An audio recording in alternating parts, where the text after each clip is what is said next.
నా పేరు సోలమన్. అంకుల్తో నాకున్న మొదటి పరిచయం మొట్టమొదటిసారి అంకుల్ని హెబ్రోన్ నుంచి వాళ్ళ ఇంటికి డ్రాప్ చేయడానికి వెళ్ళినప్పుడు అది మొదటిసారి అంకుల్ని నేను పరిచయం చేసుకున్నాను. తర్వాత ఇద్దరం కలిసి ఒకసారి ఎల్బీ నగర్ పరిచర్య కొరకు వెళ్ళాలని ఆఫీస్ నుంచి చెప్పినప్పుడు అంకుల్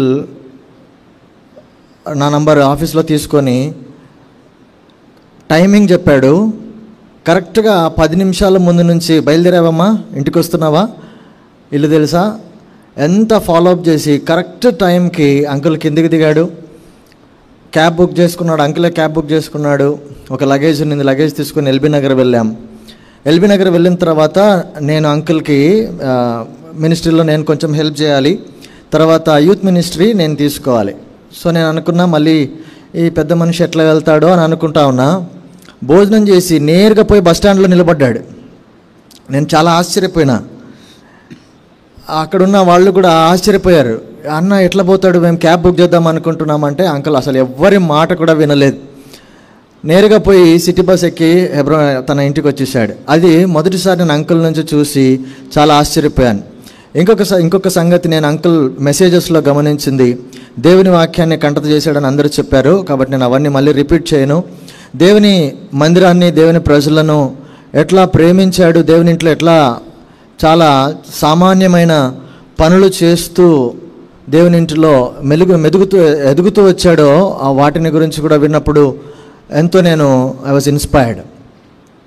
తర్వాత ఆయన సామాన్యమైనటువంటి జీవితము మనమందరం వింటూ వచ్చాం.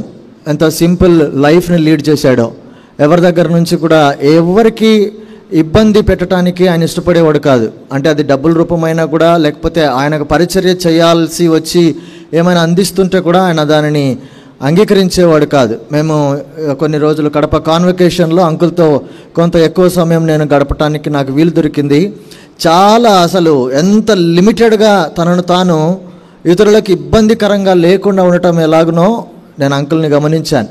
ఒక చైర్ తెచ్చుకునే విషయంలో కూడా అమ్మ పోయి చైర్ తీసుకురా అని కూడా అన్నాడు. ఒక చిన్న పిల్లవాని మనస్తత్వం, వెంటనే నవ్వుతాడు, వెంటనే కొన్నిసార్లు కోపగిస్తాడు, వెంటనే మళ్ళీ తిరిగి మాట్లాడతాడు. ఇలాంటి స్వభావాన్ని అంకుల్లోనే గమనించాను. ఒకే ఒక సంగతి చివరిగా చెప్పి నేను ముగించాలనుకుంటున్నాను. నేను పరిచర్యలోనికి రావటానికి అంకుల్ కూడా ఒక కారణం. ఆ దినాల్లో యవనస్తులను ఎక్కువగా ఎంకరేజ్ చేసేటువంటి వాళ్ళు అంత అరుదుగా ఉండేవాళ్ళు.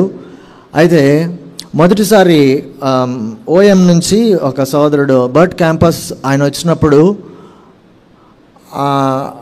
ట్రాన్స్లేటర్స్కి నా పేరు మొదటగా ప్రపోజ్ చేసి అంకుల్ దాన్ని యాక్సెప్ట్ చేయడం అనేది అంకుల్ ద్వారా మొదటిసారి నేను పరిచర్లో వాడబట్టడానికి ప్రభు కృప చూపించాడు.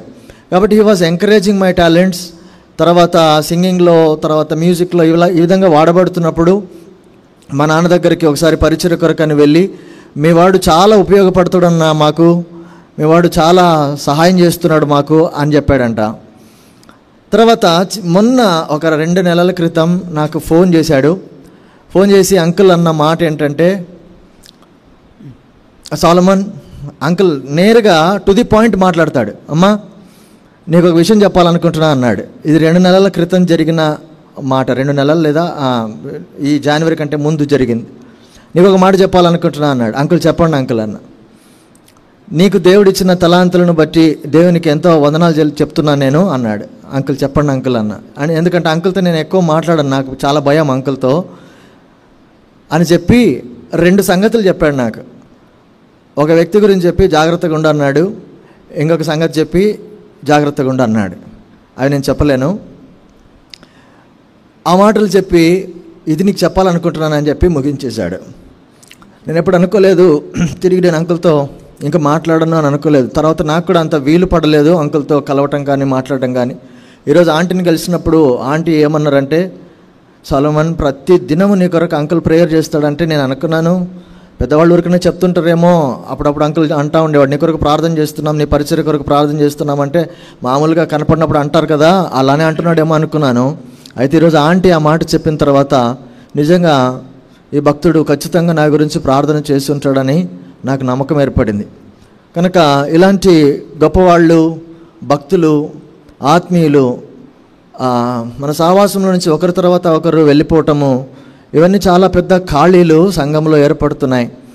కాబట్టి వాళ్ళు విడిచిన అడుగుజాడల్లో నేను కూడా వారిని చూసి వారి పోలికగా ముందుకు పోవాలనేటువంటి తీర్మానంతో నేను కూడా తీసుకున్నాను. దేవుడి సాక్ష్యంను దీవించును గాక.